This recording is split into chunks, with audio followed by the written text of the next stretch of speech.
Welcome to Cinema Bites. Wait!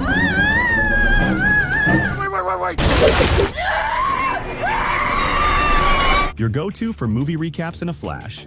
Big twists, epic moments, all in just minutes. The movie begins in an antique shop, where a pilot named Betty enters holding a monkey-shaped toy. The shop owner appears and asks Betty about the blood on his clothes. Betty responds that the blood isn't his, and that he's there to sell the toy.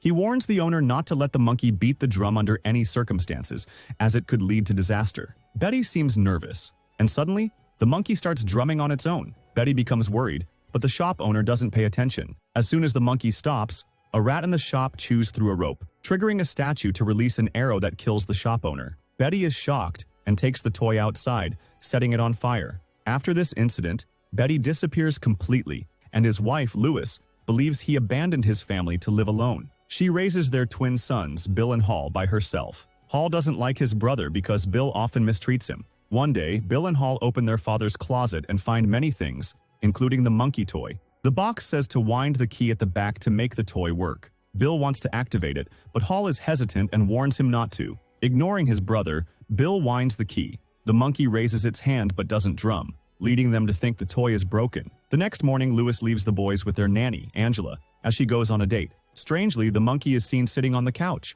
Hall notices but assumes Bill placed it there. Angela takes the boys to a restaurant, where a chef is performing with knives. At the same time, the monkey in the car starts drumming, and suddenly, the chef loses control of a knife, which cuts Angela's neck, killing her instantly. Everyone is shocked. After Angela's funeral, Louis talks to her children, saying that death is a part of life and everyone will die eventually. That night, they dance to lift their spirits, and Bill and Hall seem happy. The next day at school, some girls bully Hall, mocking him because their father abandoned them. Hall is too timid to respond, and they pull down his pants, leaving him humiliated. He goes home upset and finds the monkey toy on his shelf. Surprised, he asks his mother why she put the toy in his room, but she denies doing so. Hall becomes uneasy and starts suspecting that Angela's death wasn't an accident. Things get stranger when Hall finds the monkey in his school bag. His bullies see it and make fun of him for bringing a toy monkey to school. Bill joins the bullies and they throw bananas at Hall. Enraged, Hall finds the monkey on his bed and starts cursing at it, wishing his brother would die. He winds the key and the monkey starts drumming. Later, Bill calls out to his mom asking if the food is ready, but she doesn't respond. Suddenly, her neck twists unnaturally and she dies. It becomes clear that every time the monkey drums, it chooses someone close to it to kill, and the choice is beyond anyone's control. After Louis's funeral, the doctors claim she died from an aneurysm. Bill is devastated and wishes she could come back to life, refusing to accept her death. Hall, determined to destroy the toy, uses a cleaver to smash it. To his shock, blood comes out of the monkey's arm, but it doesn't stop drumming. He eventually destroys the toy completely. Afterward, their Uncle Chip and Aunt Ida take custody of Bill and Hall, even though they dislike children. They move to the city of Casco, but Bill refuses to remove his suit, thinking another funeral might happen. On their first night in the new house, Bill looks out the window and imagines seeing the monkey. When he turns around, the monkey is in their room. Hall tells him he's sure he destroyed it completely and believes the monkey is cursed or possessed, responsible for killing their mother and Angela. However, Hall doesn't admit that he wound the key on the day their mother died. Bill somewhat believes him, but being impulsive, he decides to wind the key again to confirm if the toy is truly causing the deaths. This time, their Uncle Chip dies after being trampled by 67 horses in the woods while sleeping in a camping bag. The brothers are now certain the toy is cursed. They decide to throw it into a deep well, which seems to work temporarily. However, 25 years later, the toy returns and resumes its killings. One night, Aunt Ida wakes up feeling someone has entered her house. Armed with a gun, she searches the house and goes to the basement but finds nothing. As she climbs back up the stairs, they break, and she falls into a pile of fishing rods. She goes to the bathroom to treat her injuries and smells gas. Approaching the stove, a sudden fire engulfs her face and she screams for help, but no one is home. She runs outside and crashes into a sign, dying instantly. Meanwhile, Hall is now working as a cashier at a supermarket. He lives a lonely and dull life, having cut ties with his brother. Hall is content with this because he never liked Bill. He has no friends and avoids getting close to anyone, fearing the monkey will return and harm those around him. He has a son named Betty, whom he only sees once a year. Hall is divorced from his wife, Rebecca, who is now married to a man named Ted, a child-rearing expert. Rebecca tells Hall that Ted will take care of their son, so it's unnecessary for him to visit Betty. Initially, Hall disagrees, but but Ted assures him that he is capable of raising Betty. Rebecca tells Hall that Betty will stay with him for a week, so he should make good memories with him because he won't see him again. Meanwhile, all of Ida's belongings, including the monkey toy, are put up for sale. A man named Ricky is intrigued by the toy and decides to take it. Hall, on the other hand, spends time with his son in a hotel. Betty talks to Hall about a project he needs to submit at school, and he asks him, "Do you have siblings?" He replies, "No, I am an only child." After that, Hal dreams of a nightmare where the monkey kills him with the symbols. When he wakes up, he turns on the air conditioning. Bill responds to him, and at first, Hal doesn't know who's talking to him. But when Bill insults him, Hal realizes it's his brother. This becomes the first time they've spoken in 5 years. Bill tells him, "Our Aunt Ida has died, and the police said her death was strange. I found out that Ida's belongings were put up for sale. I'm worried someone might have taken the monkey because, as you know, the monkey can move from place to place. I want you to go search through Ida's belongings quickly." But Hal refuses, saying, "I'm spending the week with my son and don't want to waste it in any way." Bill yells at him and orders him to go, saying, "Take your son with you, as if you're taking him on a trip." Hal wasn't convinced by this and didn't believe the monkey had returned after all these years. At the same time, Hal sees a girl going down to the swimming pool. Bill tries to convince Hal to go to Ida's house, telling him, "The monkey kills anyone close to us, so make sure no one activates its key so your son doesn't die." After that, he hangs up on him. Moments later, the air conditioning unit shuts down the pool, and the girl who went in gets electrocuted, drowning the area. At this moment, Hal realizes the monkey has really returned. He grabs a pillow, screaming into it, wakes up his son, and tells him, "We need to leave here." He explains, saying, "My aunt has died, the one who raised me after my mother passed away. I need to go to her house to sort some things out." Hal didn't want his son to come with him, but his son Petey refuses and insists on going, saying, "I know about the adoption and that I won't see you again after this weekend's.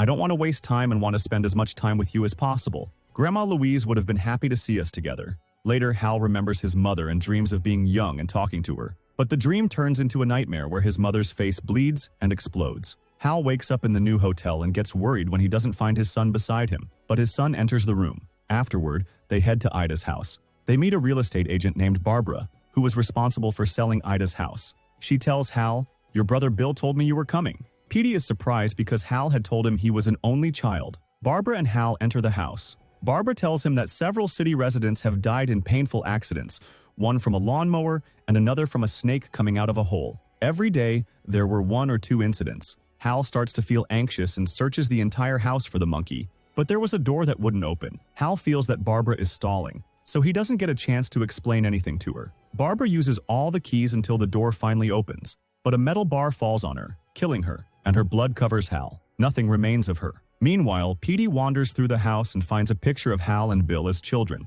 realizing they are twins. At night, the police arrive to investigate what happened. The officer orders Hal not to leave the city until the investigation is complete. Hal continues searching for the monkey. The house phone rings, and it's Bill. Hal tells him what happened, saying, "I still haven't found the monkey and it's likely someone took it. People in the city are dying in strange accidents." Bill tells him to go stay in a hotel until he contacts him again and hangs up.